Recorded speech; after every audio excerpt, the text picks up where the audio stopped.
Mem Ararat Gazın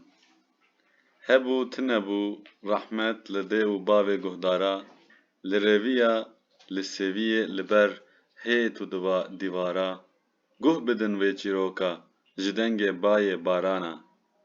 gerî dost û hevala çîroka me dest pê nake bi merhebeyekê dest pê dike bi xatirxwestin û çend gazina kulîlkeke kurdika kulîlkeke çiyayî û kurdistanî çîroka wê ne çîroka şerekî ye çîroka evînek şikestî û emrekî pelveşandî ye ev evîn tayeke sar e rê û hesret û adar e pêt û agir jê dibare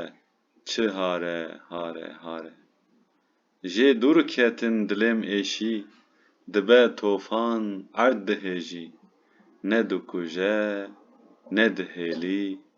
çi jare jare jare lê nêviyê rê bêteqet mam gazî dikim nade alan encex bite wê bêgulan tu were were were tu were were were lê qirava emrek şikestî ji bo nîsanê tu bûyî hêvî çawa diçe û min dihêlî va nabe nabe nabe ger tu jî nebe sebra min gûl û kulîlka baxê min wê zivistan be havîna min tim sar e sar e sar e dişewitîne êşa kevnar dibe şeweta dojehek sar min re dinale kewr û dar ha were were were ha were were were